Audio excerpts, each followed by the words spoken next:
Hola amigos, ¿cómo están? Bienvenidos a mi canal de YouTube Vida Nueva para Todos. Este cuarto video que hacemos específicamente para colgarlo en este canal se titula El desconocimiento de Dios y sus consecuencias.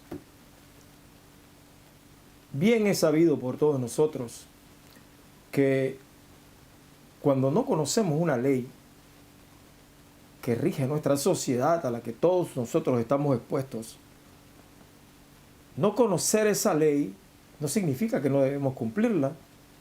Todo lo contrario, aún no conociéndola, tenemos que cumplirla. Porque el desconocimiento de ella no nos hace inocentes. Todo lo contrario. El punto que quiero enfatizar para comenzar, y haciendo honor al título, es que el desconocimiento de Dios produce consecuencias.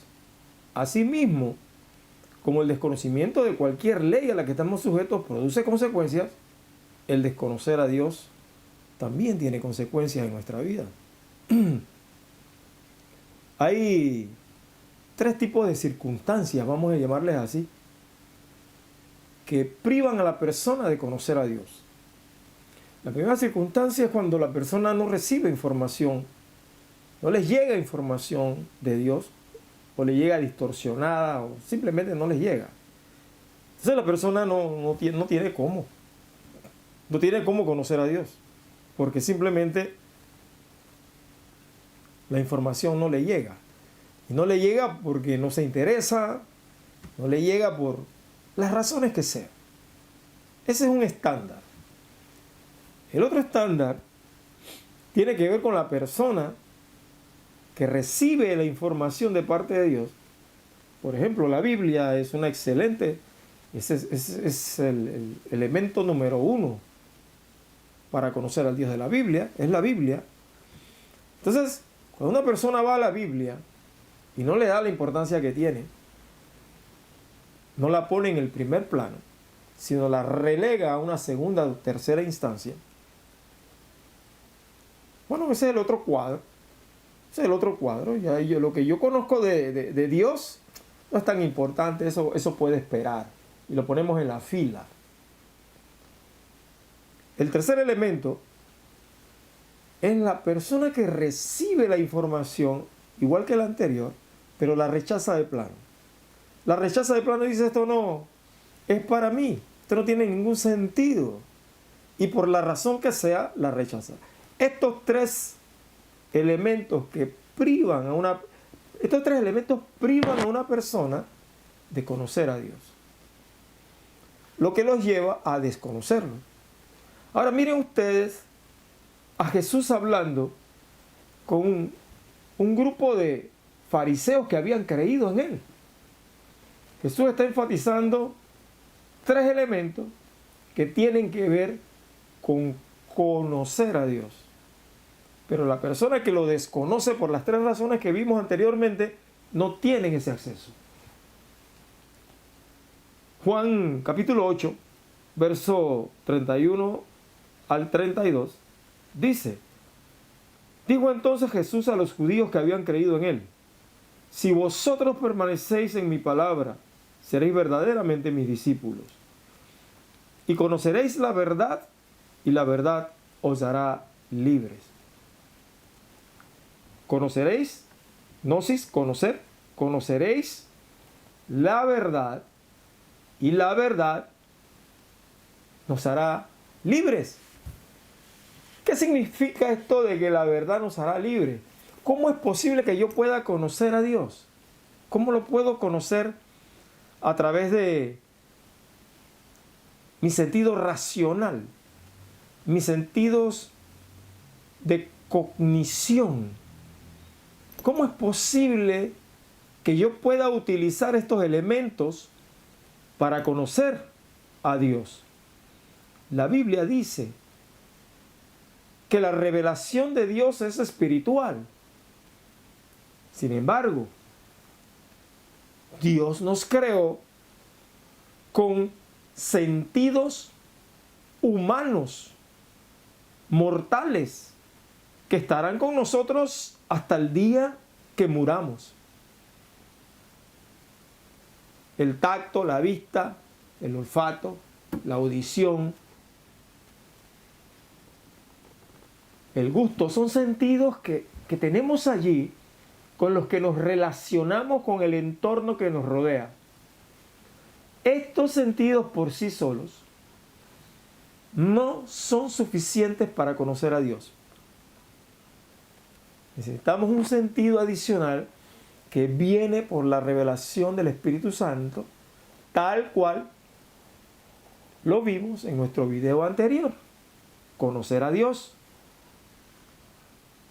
En este sentido, en este punto, reconociendo que los necesitamos, que nuestros sentidos mortales son necesarios, también tenemos que reconocer cómo trabajan, cómo accionan en nosotros para lograr el objetivo de conocer.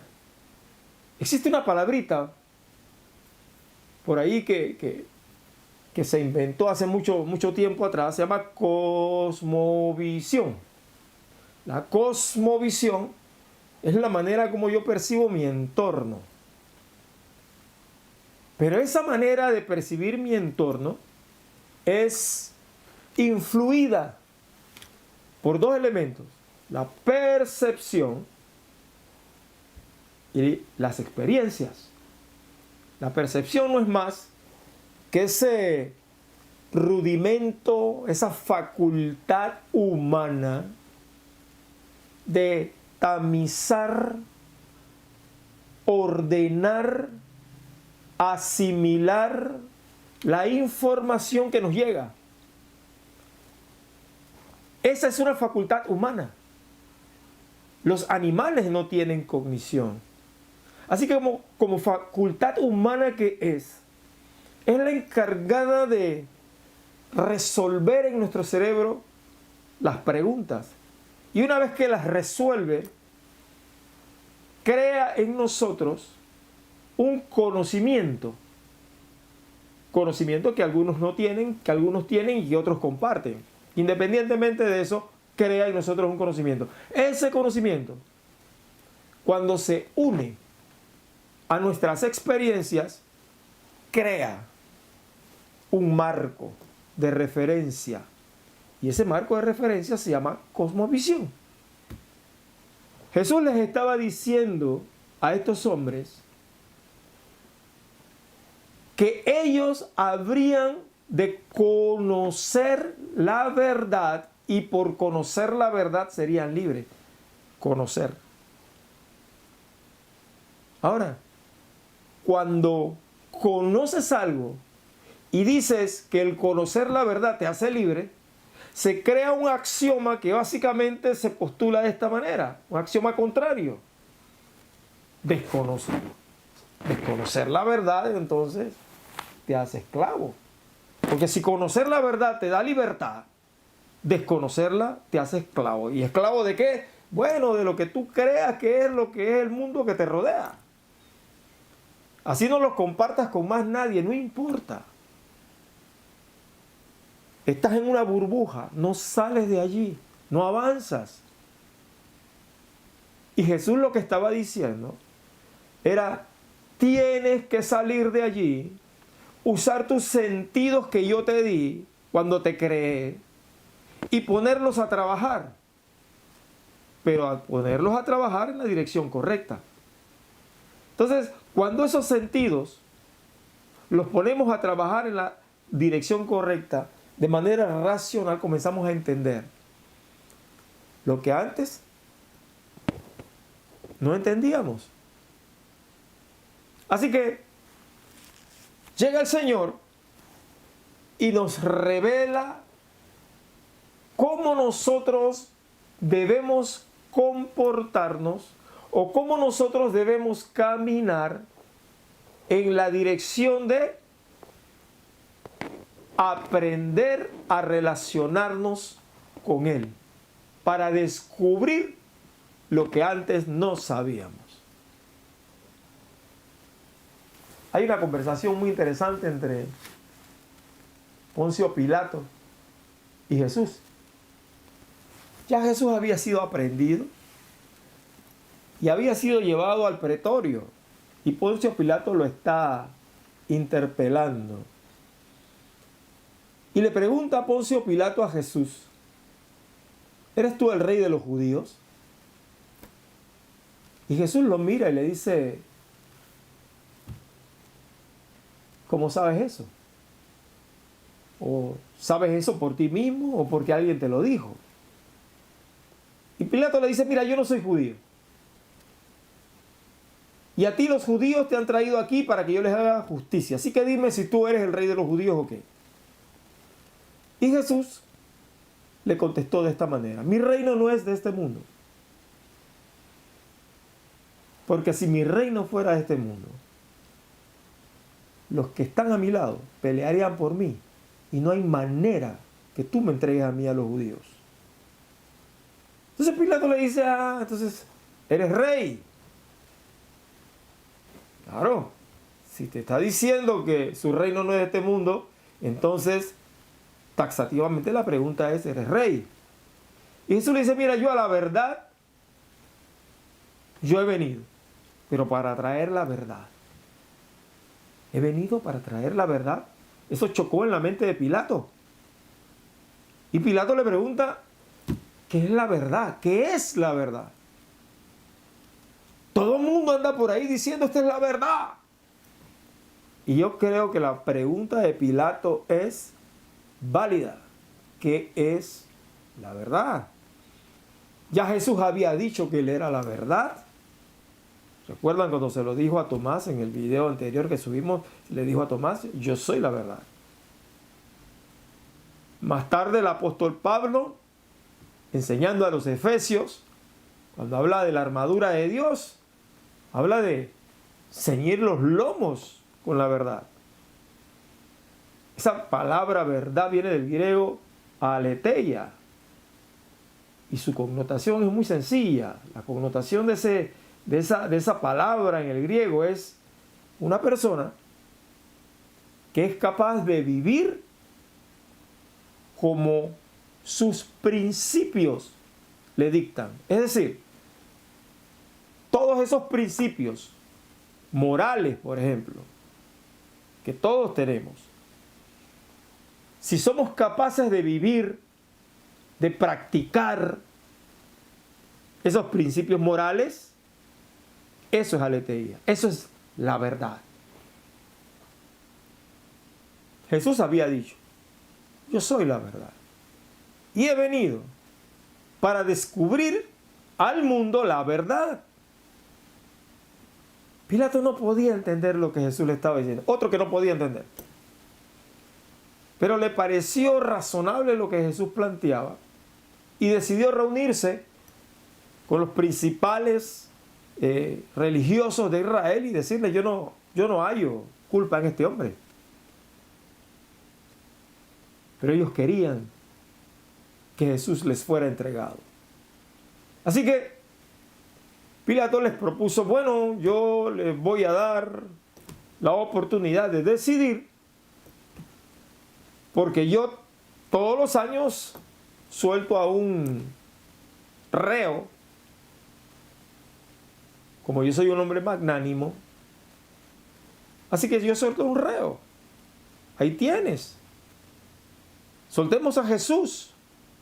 Y la gente la gente decía: no, danos a Barrabás. Y Pilato le entregó a Jesús. El punto que quiero retrotraer aquí es que Pilato tenía una cosmovisión de su entorno que le impidió reconocer quién era el hombre que estaba delante de él. Pilato era un gobernador romano, un hombre que había sido puesto por César, por el emperador, para que se asegurara de dos cosas. Uno, que había paz en esa parte del imperio. Había paz. Su misión era hacer lo que tuviera que hacer para que no hubiese sedición en el imperio, no hubiera revuelta, alzamientos para derrocar a nadie en el imperio romano políticamente hablando.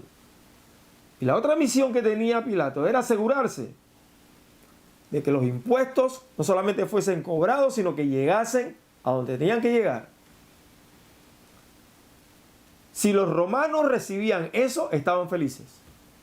A ellos no les importaba que tú tuvieras tu Dios, ellos no le paraban bola a eso. Bueno, con algunas excepciones, porque posteriormente hubo algunos emperadores romanos que sí obligaron al pueblo de Israel a renunciar de su Dios, y tuvieron que pagar un precio muy alto por eso.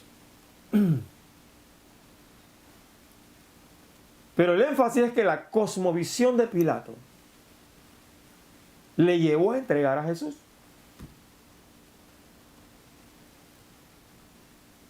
Y yo me pregunto, bueno, si Pilato hubiese sabido quién era el que estaba allí, ¿lo hubiera librado de la muerte? Creo que no. Creo que aunque hubiese hecho lo que quería hacer, lo que podía hacer, no hubiese sido suficiente. Porque Jesús vino a poner su vida por nosotros. Y Él dijo, nadie me quita mi vida. Nadie me la quita. Yo la pongo. Y tengo poder para ponerla y volverla a tomar. Era una decisión del Padre que eso sucediera de esa manera. Y Jesús en obediencia dijo, voy a hacerlo. Bueno, así que la cosmovisión de Pilato no fue un obstáculo para que se cumpliese eso. Y entregó a Jesús. Muchas veces la cosmovisión que tenemos nosotros de nuestro entorno, de lo que nos rodea, tampoco es un obstáculo para errar, entre comillas, errar, como erró Poncio Pilato. La Biblia nos habla de una serie de consecuencias que tiene todo aquel que no conoce a Dios, que desconoce. O sea, cuando decimos que no conoce a Dios o que desconoce a Dios, nos estamos refiriendo a sus mandamientos, a sus leyes, a sus principios. Es una manera de decirlo nada más. Necesitamos conocer eso. Hemos escuchado una y otra vez, amarás al Señor tu Dios con todo tu corazón, con toda tu mente, con toda tu alma. Y eso está ahí en la mente, amarás al Señor. Pero se torna en algo común y relevante muchas veces. Ya explicamos lo de la saciedad semántica en el video número 2. Así que en esta ocasión nos ocupamos de entender cómo nuestra cosmovisión afecta nuestras acciones a tal grado que provoca en nosotros consecuencias. Nosotros somos libres de decidir lo que nos dé la gana. Somos libres de decidir, bueno, obedecer a Dios o no obedecerlo. Somos libres, de verdad que somos libres. De lo que no somos libres es de las consecuencias que eso trae consigo. Una de las cosas que a mí más me impresiona, para usar un término, es la manera como Dios trata con su pueblo, cómo Dios trata con Israel. No en vano Pablo decía que si el justo con dificultad se salva, ¿dónde quedará el impío y el pecador? En el libro de Isaías, en el capítulo 1 del libro de Isaías fue un profeta que escribió 700 años antes de Cristo, más o menos unos 700 años antes de Cristo. Y escribe y profetiza para el reino del sur. Israel se había dividido en dos partes, el reino del norte y el reino del sur, a la muerte de Salomón, hijo de David. Así que 10 tribus se fueron para el norte y 2 tribus para el sur. Las tribus del norte tenían como capital Samaria y las tribus del sur Jerusalén. Para el tiempo de Isaías, ya Israel, las tribus del norte, habían sido llevadas cautivas. Dios envía palabra a través del profeta Isaías para el reino del sur. Y le dice Dios a Judá, en el reino del sur, que se conviertan de su mal camino, porque si no se convierten de su mal camino, de su desobediencia abierta al Señor, entonces Él va a traer una nación poderosa que los va a subyugar, que los va a someter. Miren cómo el capítulo 1, versículo del 2 al 4 de Isaías lo plantea. Cómo plantea la desobediencia de Israel, de Judá básicamente. Oíd cielos, escucha tú tierra, porque habla Jehová. Crié hijos y los engrandecí, y ellos se rebelaron contra mí. El buey conoce a su dueño, y el asno el pesebre de su señor. Israel no entiende. Mi pueblo no tiene conocimiento. Oh gente pecadora, pueblo cargado de maldad, generación de malignos, hijos depravados, dejaron a Jehová, provocaron a ira al Santo de Israel, se volvieron atrás.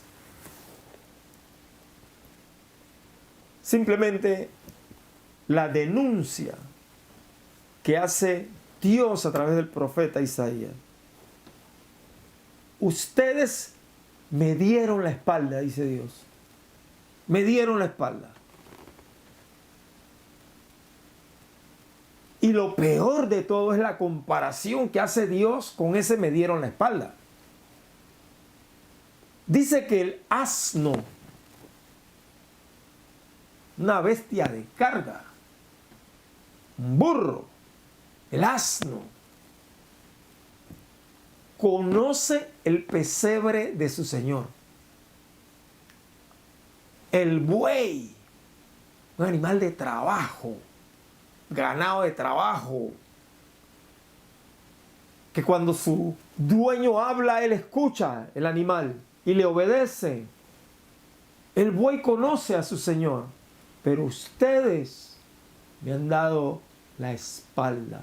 ¿Se acuerda cuando hace un momento planteábamos lo de la cognición? Como los seres humanos somos los únicos que tenemos esa facultad de conocer, porque somos seres inteligentes. Bueno, estas bestias irracionales resulta que sí conocen a su Señor, pero nosotros, los seres humanos racionales, le damos la espalda. Eso es lo que Dios está diciendo. Más tarde, Dios levanta a otro profeta, el profeta Amós. Y al profeta Amós denuncia varios elementos que el mismo pueblo había incumplido. El profeta Amós le dice de parte de Dios al pueblo: cuando ustedes estaban en Egipto y los egipcios los oprimían, yo los saqué a ustedes de Egipto. Con mano fuerte y poderosa los saqué de Egipto. Y los llevé por el desierto 40 años. En esos 40 años que ustedes andaron por allí, yo los fortalecí, los atendí, les di comida, les di bebida. Les di todo lo que ustedes necesitaban esos 40 años. Y los llevé a una tierra que no era de ustedes. Sometí a los que estaban en esa tierra, a los amorreos, los sometí. Y les di a ustedes esa tierra.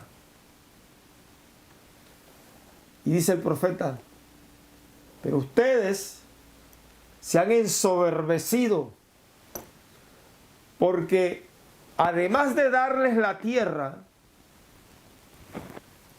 les di hijos fuertes, les di muchachos que se convirtieron en nazareos, que hicieron sus votos como nazareos. Los nazareos eran aquellos que hacían un voto de dedicación completa a Jehová. Y como hacían un voto de dedicación completa a Jehová, se apartaban del resto de la sociedad para dedicarse a Dios exclusivamente. Habían algunas restricciones o prohibiciones de parte de ellos. Por ejemplo, no podían tomar vino, pero no solamente no tomaban vino, sino que no podían comer uvas, ni siquiera la semilla de las uvas podían comer. No podían cortarse el cabello, por ejemplo. Así que Dios dice, les di nazareos, levanté de sus jóvenes, levanté nazareos, dedicados a mí exclusivamente. Les di profetas para que hablaran en mi nombre. Pero ustedes se llenaron de soberbia y agarraron a los profetas y les prohibieron profetizar. Y agarraron a los nazareos y los pervirtieron y les dieron vino para beber. Entonces, el Señor estaba declarándoles, enfrentando a su pueblo Israel. Les estaba enseñando. Yo los saqué a ustedes de Egipto y los convertí en lo que eran, en lo que fueron, y me dieron la espalda. Exactamente lo que Isaías estaba diciendo. Me dieron la espalda. Ahora, esta gente que le dio la espalda a Dios, dice el profeta Amós, por 3 pecados de Israel y por el 4º, no revocaré su castigo. Dios había decidido castigarlos, producto de su desvarío, de su rebeldía, de su desobediencia. Era el pueblo de Dios. Hace un momento citábamos al apóstol Pablo cuando decía, si el justo con dificultad se salva, ¿dónde quedará el impío y el pecador? Bueno, ahí está para muestra un botón. Y esto es solamente un botón. Hay más que decir. Entonces Dios le dice al pueblo, porque el pueblo a pesar de ello seguía en sus prácticas religiosas. Seguía celebrando las fiestas, la Pascua, la fiesta de los panes sin levadura, las trompetas, los tabernáculos, etc. Seguía celebrando sus fiestas, seguía celebrando el Shabbat, el día de descanso, el sábado.